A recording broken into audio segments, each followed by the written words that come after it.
अस्सलाम वालेकुम नाज़रीन, मैं हूं सलवा स्नैन और आप देख रहे हैं सूर्या न्यूज़ HD।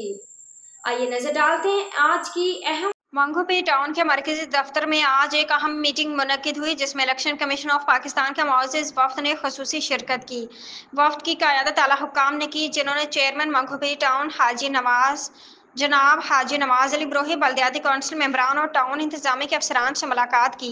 मुलाकात खुशगवार और तामीरी माहौल में मुनक्किद हुई, जिसमें इलाके की तरक्की, बुनियादी शहरी सहूलियात की बेहतरी और अवामी फलाही मनसूबों पर तफसीली तबादला ख्याल किया गया। इस मौके पर इलेक्शन कमीशन के वफ़द ने नादरा रजिस्ट्रेशन स्टेशन की कारकर्दगी का जायजा लेते हुए इस मुहिम का मजीद तेज तर, मरबूत और अवाम दोस्त अंदाज में जारी रखने पर जोर दिया। वफ़द ने इस बात को सराहा कि मंगोपी टाउन के मुकामी हुकूमत ने शहर को शनाख्ती सहूलतें फराहम करने के लिए बेहतरीन इक़दाम किए हैं। इलेक्शन कमीशन के वफ़द ने चेयरमैन हाजी नवाज अली ब्रोही की मेहमान नवाजी और शानदार मेज़बानी पर दिली शुक्रिया अदा किया। उन्होंने कहा कि मंगोपी टाउन में तरक्याती कामों, सफाई सुथराई, सड़कों की बेहतरी और अवामी सहूलियात की फरहमी के लिए के मनसूबे खुशाइंद और इलाके की मजमूई सूरत हाल में नुमायां बेहतरी आई है।